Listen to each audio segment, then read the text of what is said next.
You know the rules. Put the cell phone down and pick up these books. We just started the unit on slavery today, and I'm taking a little break just before I start the chapter. It's so depressing to read about slavery. Depressing? How can learning about the people whose shoulders you stand upon be depressing? It should be inspiring. Sora, I just wish young people your age could understand the value of history and appreciate... Mom, I'm sorry. I didn't mean to upset you. I know you love history, but for me, the past is past. I'm interested in now and my future. I'm especially focused on my goal to have my own bakery one day. But the past is connected to the present and the future. Knowing more about your history can help you realize your dream of having a bakery. I don't see the connection between the past and the present. What do my enslaved ancestors have to do with me owning and operating my own bakery when I grow up? As a matter of fact, back in the 1800s, there are African Americans right here in North Carolina who had successful businesses. And some of them had their own businesses while they were still enslaved. What? There were slaves who had their own businesses. Mom, the cake. One thing they hid was books. Enslaved people loved books, but they had to hide them, especially when they were using them to learn to read and write. Wasn't it against the law for a slave to read and write? Yes, there were some laws against it, but that didn't stop them from teaching themselves and teaching each other. Zora, it is my pleasure to introduce you to Molly Hornablow. Hello, Zora. Hello, Spirit. I've been listening to your conversation about self-hiring. That's something I know a little bit about. I had my own bakery 200 years ago when I was still a slave. Miss Fanny, are you saying there's still a way for me to get my freedom? Yes, that's exactly what I'm saying. I started thinking about the auction tomorrow, and I realized I was going to know almost everyone who would most likely be there. So I contacted each of them and told them your situation, and guess what? What? My sister told almost everyone of Edenton of her intentions to free you.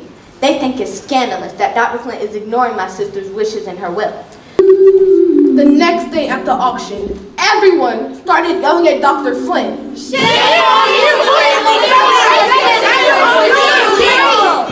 They wanted to embarrass me in public for putting me up for sale. When it came time to bid on me, Miss Fanny stepped forward and bid $50, just like we planned. And no one else bid after that. Did you know that the greatest dress designer in the 1800s spent part of her youth in Hillsborough, North Carolina? No, I didn't.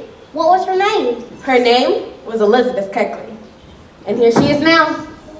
Good day, Zora and Spirit. Hello, Mrs. Keckley. I'm very pleased to meet you.